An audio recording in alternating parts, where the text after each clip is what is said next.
Well, hello there. Good morning. Welcome to the Story Church. I'm glad you're here live in the Museum District. Some of you are joining us at our Timber Grove campus right now. We love y'all at Timber Grove. Don't we love our Timber Grove campus? We love our Timber Grove campus.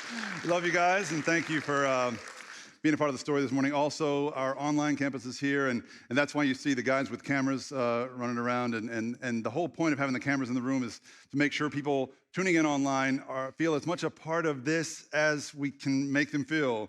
Because wherever you are in the world, if you're tuning in via the web, you're part of our community in some way or another, and we love you and we thank you for joining us. Be sure to comment in the comment section of whatever platform you're tuning in from. Let us know where you're tuning in from. We'd love to say hello. So I'm really, really excited today about that last announcement that you just heard Deanna talk about in that video. Some of y'all may not know that the story has a podcast. I'm the host of it. It's called Maybe God. If you haven't checked out the Maybe God podcast, I encourage you to check it out. It's got 58 or so episodes, full-length episodes that are really well done, highly produced, story-based episodes. MaybeGodPod.com is the best place to catch up on those. We wrestle with all kinds of issues and the doubts people struggle with in their faith. Well, we kind of took a little hiatus for the last, 3 years or so.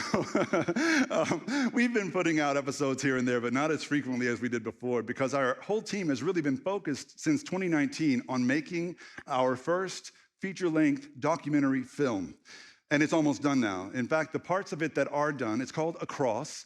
The parts of the film that are done have already been submitted to many international film festivals around the world, accepted already to 2 international film festivals, the Sarasota International Film Festival and the Julian Dubuque International Film Festival will both be featuring Across this summer.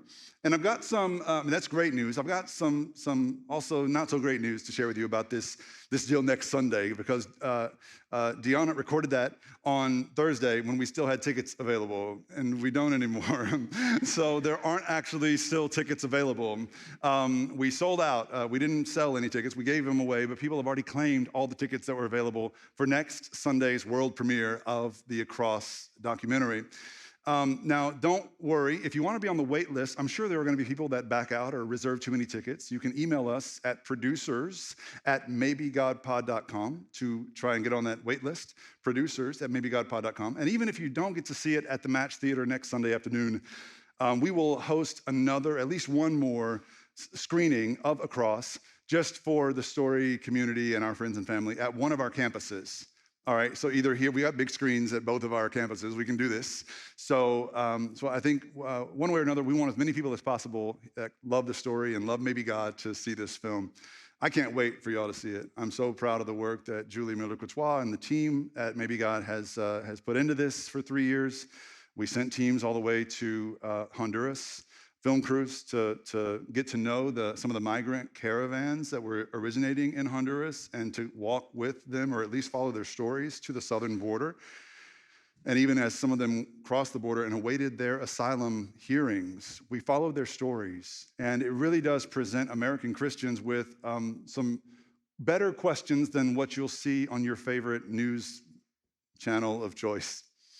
So I'm really excited for the whole world to see Across, and hopefully you've got your tickets for next Sunday. If not, you can see it soon. I wanted to give you a little taste of it. So here's a little 30-second clip of Maybe God Pod's film Across. So check it out. She commented to me, she says, there are people in Hopedale that probably don't like us because of who we are. And I said, you mean coming across the border? And she said, yes. And I said, well, Lucia, I need to tell you something. I was one of those people. And I said, because of who you are and what you've shown me, you've changed my heart and my soul. All right, just a little clip there, okay? And just a little preview of what's to come, where these people came from is amazing in and of itself, the situations they escaped. But their faith is really what shines through, and that's why we made the film, because we realize that these folks are not an issue to be argued. They're human beings, and in most cases, they're Christians, our brothers and sisters. So we need to be able to have a better conversation about this political football than what we often have in our culture. So I'm really excited for everybody to see that. A little bit of additional housekeeping before I get into the message. This is also the day that we're introducing Play Your Part 2022. That's what this handy brochure is all about. If you've been a part of the story, if you've been a part of the story for any length of time, you probably know we usually do this the fall of every year in preparation for the next year. Timber Grove did this in the fall. So Timber Grove, just bear with me for a moment, because most of you have already done what I'm about to ask everyone here to do. But you may remember that at our main campus, the fall of 2021 was not the best of times. We were going through significant disruption and not really sure we even had a future, because we didn't have a place to go. We hadn't found this place yet. And so it was a lot of uncertainty. We decided not to do Play Your Part 2022 in the fall of 2021, but we're doing it now.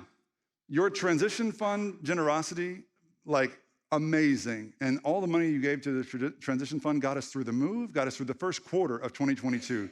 Thank you. On behalf of all of our staff that we didn't have to lay off, thank you for making that possible.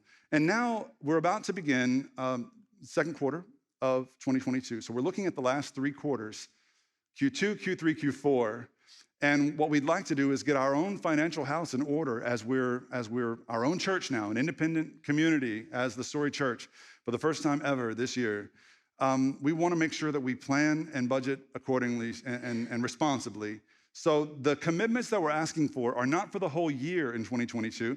They are for April 1 through December 31. And all we're asking is that with this card, you let us know to what extent you and your family plan to support the Story financially in the coming year. The Story's mission is so critical in these times where the world is increasingly non-religious. And the Story's mission is to inspire non-religious people to follow Jesus. My friends told me, my pastor buddies, they were like, dude, you don't want to do this right now. Have you seen inflation? And have you seen, they just raised the interest. This is the worst possible time to be doing this. And I said, I know my people. I know what they prioritize. I know where their hearts are. And even in difficult circumstances, I know we'll rise to the occasion as a community. And so I'm asking y'all to get these in, pray about them, and get these cards in, or one of the other ways on the back of this card you can use as well. There's a text line and as well as a website you can visit, thestory.church/commitment, just to simply get it done digitally. Whatever you want to do there, I'm just so grateful that you'll do it and show your support for the Story. If you're at Timber Grove, you've already given your commitment for 2022. Listen, you don't have to recommit unless you want to do more. We'll take it. But if you want to do less, you don't have to recommit. No, I'm just kidding. You know, it's already done, most of you at Timber Grove. But if you weren't at Timber Grove in the fall and you missed it, now's as good a time as any. Thank you all so much for supporting maybe God and the Story Church and our mission going forward. All right, so today's message, let's get into it. You've got a study guide here, guys. This is intended to get you through this message and keep you tracking with me here. We are in the middle of a series, so today's conversation is part 4 of a 6-part series of conversations about the problem of pain. Pain is something we all can relate to. We've all experienced pain, but what we've discovered through this series is that there are different kinds of pain that affect us in very specific kinds of ways. And overcoming those different kinds of pain takes some different strategies. And so far, we've talked about the pain of betrayal, or the pain that we call agony. We talked about the pain of abandonment last week. Pastor Dylan, Pastor, it's the first time I've ever called him Pastor. Is he here? Minister Dylan, I don't know. Dylan preached about abandonment last Sunday. He's our student ministry coordinator. He did a great job. And Cale preached the same at Timber Grove. So today we're gonna go another level deeper. This is a hard one, y'all. It's a hard to write sermon. It's gonna be a hard to hear sermon, but it's one we all need to hear, I think. We're gonna talk about the specific kind of pain that comes with cruelty. Cruelty. Have you ever experienced the cruelty of someone else? Maybe you've been cruel to someone else. And being cruel isn't just being mean. There's an added layer here that's important for us to uncover. Cruelty is defined this way. It is the callous indifference to or pleasure in causing pain and suffering. So the purpose of cruelty isn't just to hurt you, it's to humiliate you. You'll know someone is being cruel to you when they're not just causing pain, they want to ruin you and rob you of your self-worth. So that's what we're talking about, that level. And one reason we're talking about this brand of pain is because this brand of pain can be especially demoralizing even when you just see it happening to others. How many of you see cruelty happening in the world and go, my God, what is happening in this world? Like, what hope do we have? Or maybe when people have been cruel to you, you felt that especially. All right, so I think the Christian worldview has something unique and important to offer to us, something that is different from other religions and different from other secular worldviews, for sure. And we're going to talk about how Christians should can overcome cruelty and the humiliation it causes. So there is this relationship between cruelty and humiliation that I want you to sort of hold on to today and think about with me. Because in order to be cruel, truly cruel, someone has to learn to ignore the humanity of others. And there's all kinds of psychological books written about this phenomenon. But if you think about the most cruel things that have ever happened in the world, in your history books, think about what the Nazis did to the Jews, and you'll find them calling Jews animals, vermin, roaches, because the human mind and soul are not intrinsically wired for that level of cruelty. We must take an extra step of dehumanizing the other. And only after dehumanizing the other can we be cruel toward them. And so the same is true in the transatlantic slave trade. You know, you had Catholic missionaries coming over and justifying slavery by saying, you know, these African men and women aren't human like us. They're sort of beasts of burden, soulless beasts of burden, to quote one actual Catholic missionary in the 17th century. You have to do that in order to be fully cruel, truly cruel to other human beings. And this is why it can be so demoralizing. Now, if anyone's ever been cruel to you, to humiliate you, they've done so by trying to take your humanity away. And if they succeeded, I want you to ask why. Why and how did they succeed at that endeavor? How did they steal that most sacred part of you? How did they humiliate you with their cruelty? And how can Jesus help you to prepare for that level of cruelty the next time around? All right, so we've all experienced cruelty on some level. I'll be honest, I've had a mostly charmed life. This is not something that I have a lot of personal experience with, but yeah, I've taken my lumps here and there with cruel people. I remember a couple of silly examples. I remember falling for a girl in college, and she wasn't just mean to me, she was cruel to me, because when I decided to pursue her, she called it stalking, but I just called it pursuing. I don't know, potato. You know, it's like, I don't know, I was 18, I'd never courted a girl before, I was smitten with her. She, instead of treating me like a human and just telling me I'm not interested in you, she called security and maybe a couple of professors. It was really, really not cool, Pastor Gio. Not cool of you to do that to me when we were both 18. And eventually, I'm glad to say, eventually she warmed up to my pursuits. She even started enjoying it a little. This is Pastor Gio at 18 years of age. And she had eventually seen my charm and given me my humanity back. I think that as a pastor, sometimes people are just cruel to you because they have pain. They have pain, and they direct it at pastors because maybe pastors or church people hurt them in their past, maybe their recent past. And so sometimes, man, I'll just see comments online about myself. I'll just be like, what? You don't even know me, and you come after me like this. And sometimes even on my own sermon videos on YouTube, people will hop into the YouTube comments and just spread all their cruelty around. Like this one time a few years ago, this guy hopped into the YouTube channel and on a video in one of my sermons, he said, and I quote, "I'm just asking, were Eric and Rachel Maddow separated at birth?" And that one got me. That one hit me really hard. I'm still recovering. I don't see the resemblance. I didn't think it was necessary, but took me a minute to bounce back from that one, all right? Now, I've experienced deeper kinds of cruelty too, the more serious kinds that probably came to mind for you when I asked you earlier if you've experienced cruelty. And my hunch is that many of you have. You know exactly what I'm talking about. And the good news is we who follow Jesus are not alone in our pain.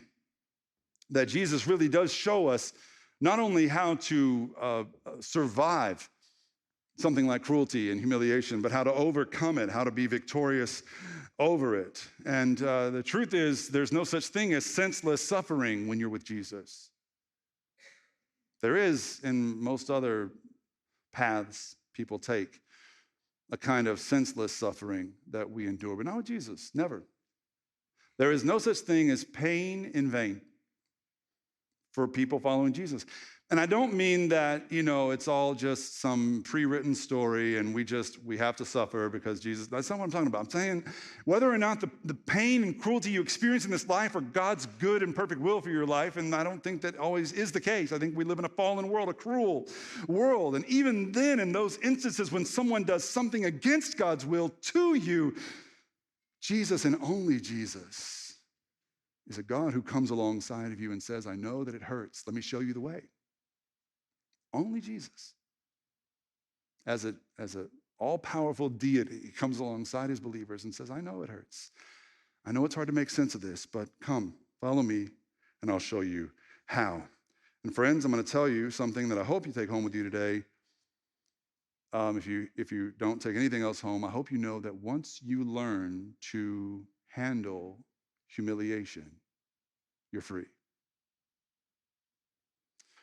You cannot control the actions of others and how cruel they might be, but once you learn how to respond to other people's cruelty, that's what freedom looks like. That's what Jesus shows us.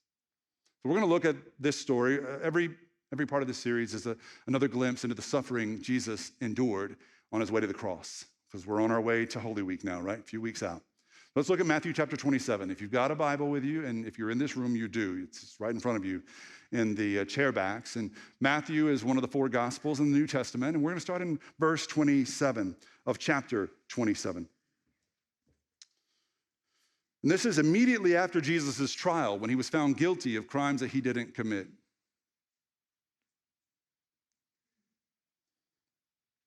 Verse 27, then the governor's soldiers took Jesus into the praetorium and gathered the whole company of soldiers around him.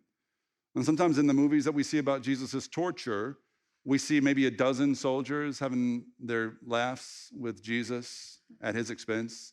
The whole company of soldiers was way more than a dozen.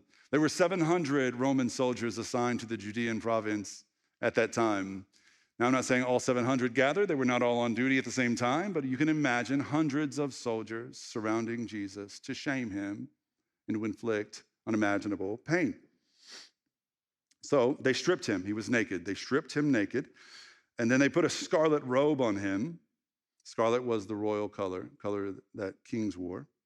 They twisted together a crown of thorns and set it on his head. They put a staff in his right hand, and they knelt in front of him and mocked him. "Hail, King of the Jews," they said. And they spit on him. And they took the staff and struck him on the head again and again. And after they mocked him, they took off the robe and put on his own clothes, and they led him away to crucify him.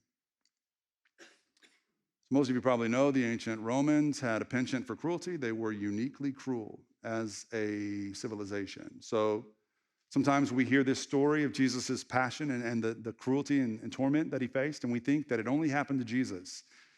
Don't let your mind rewrite history, okay? So the uniqueness of this story isn't what happened to Jesus. It's just that it happened to Jesus. So Rome did this all the time.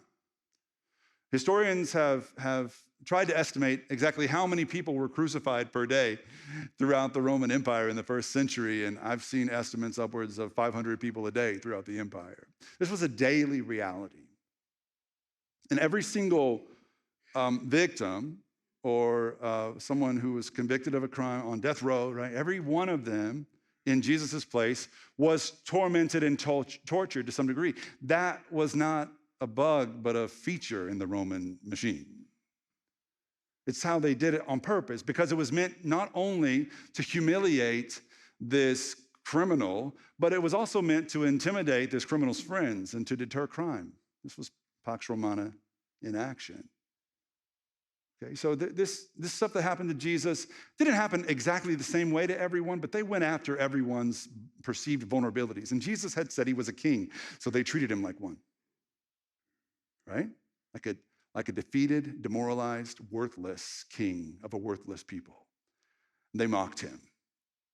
Right? So they dressed him up like a king with this scarlet robe and the crown of thorns. And if you've ever seen a head wound, or maybe parents in the room know this, like a head wound bleeds like no other wound bleeds. And so you can imagine Jesus' blood soaking his own hair and face and in his eyes. And that was his crown. And then they put a staff in his hand like a king's scepter. What was that staff? Well, later in the story, we saw that it was the same staff that they used to beat their subjects with.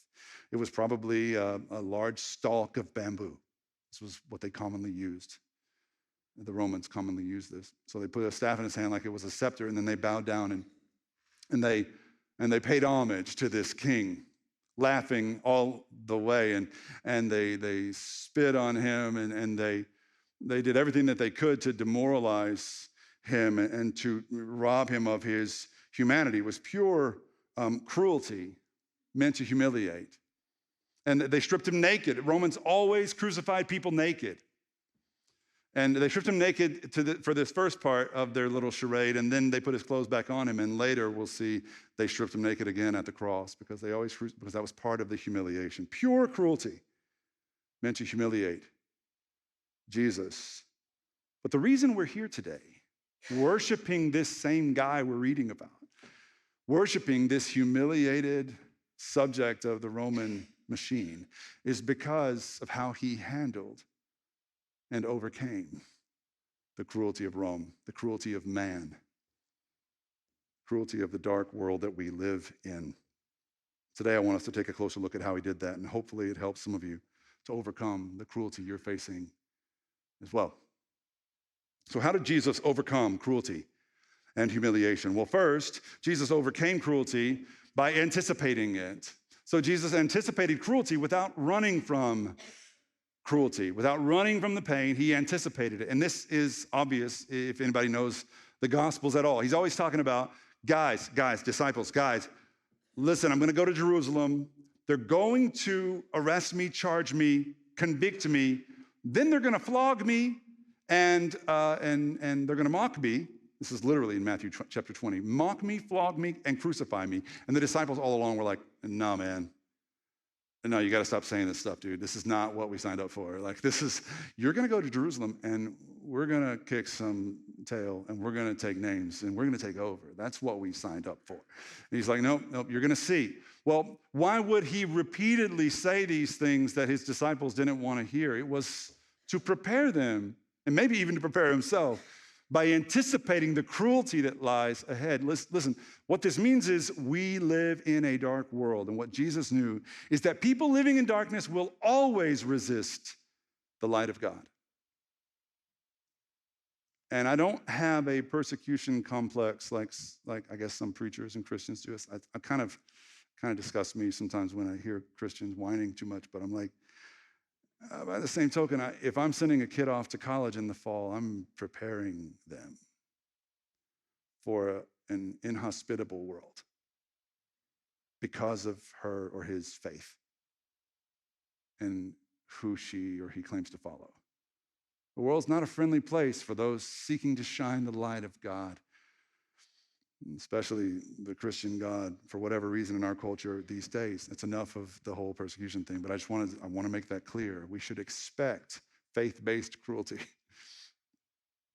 But not only that, the world is just a sinful place.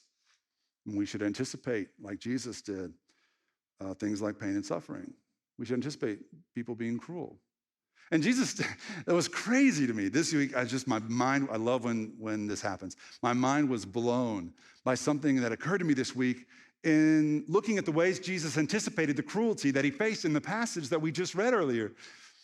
Because he also anticipated it, not just by saying, I'm going to Jerusalem, they're going to beat me up, it's going to be really ugly. He also anticipated it in some of his other really famous teachings. Like this one, this is from the Sermon on the Mount. This is probably one of my favorite passages to teach about. In Matthew chapter 5, verse 38 to 42, it says, you have heard that it was said, eye for eye and tooth for tooth. But I tell you, do not resist an evil person. If anyone slaps you on the right cheek, turn to them the other cheek also. And if anyone wants to sue you and take your shirt, hand over your coat as well. If anyone forces you to go 1 mile, go with them 2 miles. Give to the one who asks you, and do not turn away from the one who wants to borrow from you. Now, forgive me, long-time story people. You've probably heard all this before. I'm about to give it to you again because in light of this conversation, it's just too good to ignore. Every time Jesus says these things we're so used to making just sugary, sweet, saccharine sentiment, like shirt off your back and, just turn the other cheek and go the extra mile. Like we say all these things about people at their funerals because we want to make them sound nicer than they probably really were. We say they would have done anything for anyone given the shirt off. Like that's how we say it. That's not what Jesus is saying. Like, were you listening critically to the passage as I read it? He's referring to specific things that were happening to his followers. And really random things, unless they were actually happening and his followers knew what he was referring to, it doesn't make sense. If somebody forces you to walk a mile, who does that? Nobody's ever come as walk a mile with me. Like, what? Why? Well, these things were actually happening. If someone slaps you on the right cheek, you have to imagine Jesus reenacting it as he's saying it. Because if someone has slapped you, your right hand is your hitting hand. That's true today, but it was especially true in Jesus' world.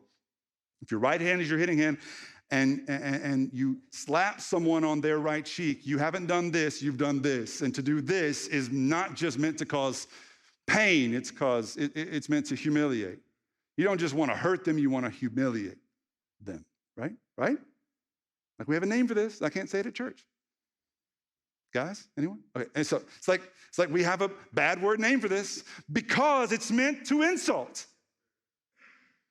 That's what Jesus is referring to. He says, when someone does this to you and they hit you on your right cheek, show them the other one.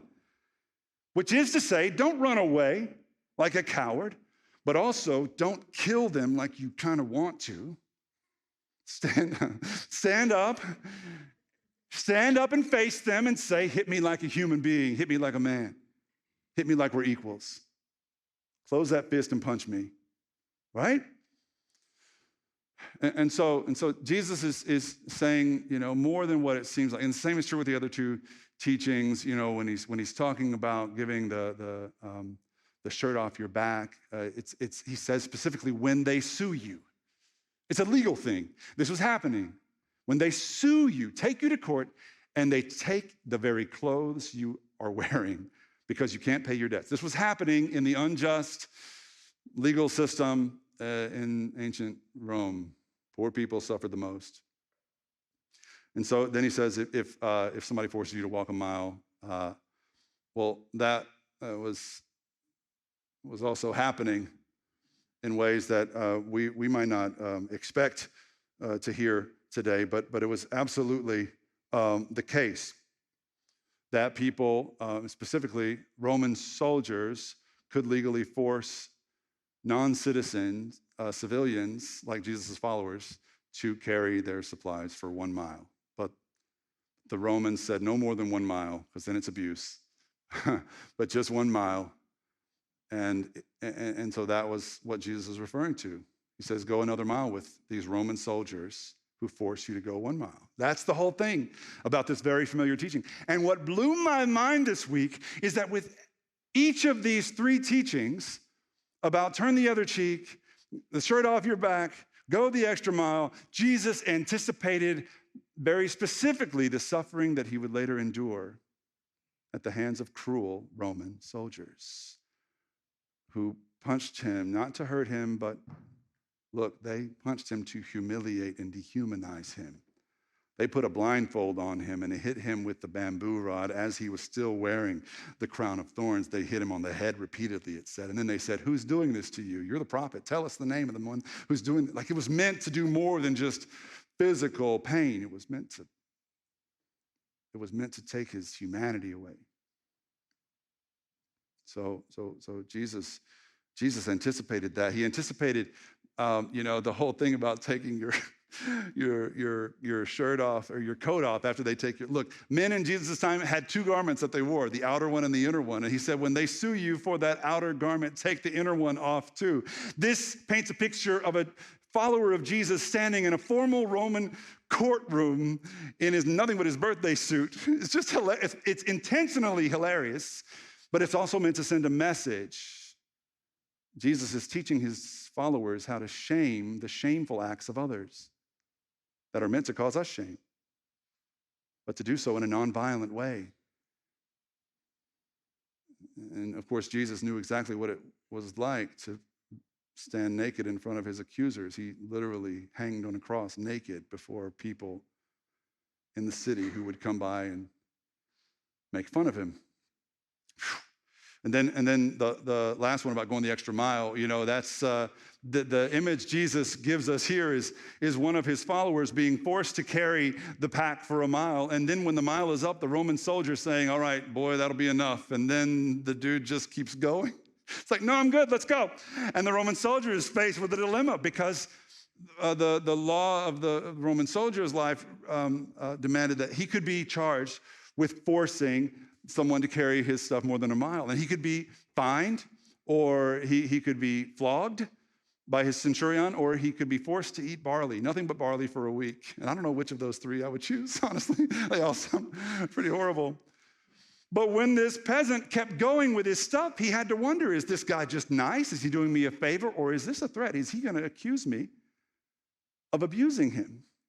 And I'm going to have nothing but barley to eat for a week. And so it's a total shift in the power dynamic. You have to imagine a Roman soldier without his stuff going, hey, man, hey, come back, like please. Like, it's a beautiful image of nonviolent resistance. It's not saccharine, sweet sentimentality where Jesus is like, just be nice, you guys. No, Jesus is like, you don't have to run away from pain. You don't have to reciprocate pain. You can stand firm. You can stand firm and assert your humanity without becoming one of them.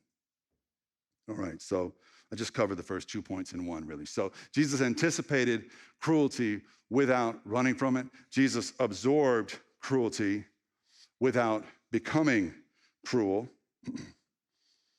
And an important point here, 2 things real quick. Listen, I'm not saying, like, disclaimer, preacher disclaimer. This is not, when I say absorbed cruelty, this is not a mandate for people to stay in abusive relationships or to stay in an abusive marriage. I just have to say that because sometimes people hear preachers say this and go, well, I guess I have to stay in this and take my licks. No, that's not it. When we talk about absorbing the cruelty of the world around you, you can do that from another house. All right? It's not the point. It's not the point. The point is to assert your humanity without just fleeing as a subhuman, less than person, and without becoming that which you despise. And we see this, how Jesus did this is so important for us to see, because what Jesus shows us is that while we cannot control the cruelty of others, we can control how it affects us. And you may not be able to change how cruel people are to you. Whether someone is cruel to you is up to them, but whether their cruelty humiliates you is always up to you. Jesus gives you that power to reject humiliation no matter how cruel the world may seem. And Jesus shows us how. He could not be humiliated. Philippians 2, verses 5 through 8 says, in your relationships, have the same mind as Jesus, who being in very nature God, did not consider equality with God something to be used to his own advantage. So he wasn't high and mighty. Instead, it says he made himself nothing by taking the very nature of a servant, being made in human likeness and found in appearance as a man, he humbled himself by becoming obedient to death, even death on a cross. How did Jesus overcome humiliation, even in the face of the worst kind of cruelty? He humbled himself and made himself nothing. The humble man can never be humiliated. And if you struggle with feeling like you want to get revenge or you feel like a victim in the face of the cruelty of the world around you, then pray that God will show you what humility looks like. Pray to be emptied out. Pray to be humbled, because once you are humble, you are free. This world can't touch you. And Jesus showed us that. Even the world destroyed his body, they couldn't touch Jesus, and they couldn't stop him from overcoming in the end. Humility is the antidote to humiliation. Third, Jesus overcame the cruelty of this world and overcame humiliation by absolving it. Absolving it. Oof. Now, Jesus absolved the cruelty of the same soldiers who dehumanized him and nailed him to a tree, and he did so in real time.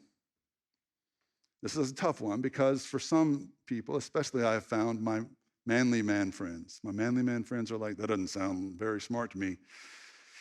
Sounds like he's letting them get away with it, right? Like, how can you absolve cruelty without excusing it or enabling cruelty? Well, we look at this in Luke 23, verse 34. And this was after Jesus had been beaten to a pulp and dehumanized, covered in spit and sweat and blood. He took the cross. And even as he took the cross, this is what he said: Father, forgive them. They do not know what they're doing. And even then, they divided up his clothes by casting lots. And so this was another thing they always did, because the clothes of the executed criminal were like a trophy to whichever soldier won it. Okay? But even through that, Jesus forgave. It's almost as if Jesus took the cross not just for us, but also for them. For the cruelest of cruel, the ones who beat an innocent man and tried to rob him of his humanity. The only innocent man who ever lived was entirely dehumanized by their cruelty, and yet he refused to hold it against them. It's almost like by absolving them, Jesus was somehow shaming their sin, but refusing to condemn their souls.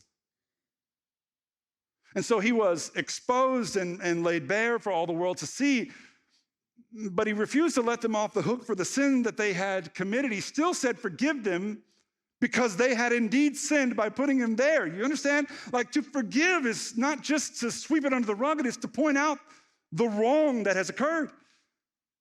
And Jesus forgave. Father, forgive them. They don't know these sins that they're committing. They don't even know, Father. But by forgiving them, he showed them grace. And grace is really the key to this story. Grace is the only thing I've ever seen change a cruel heart into a contrite one, into a convicted one, and even into a converted one.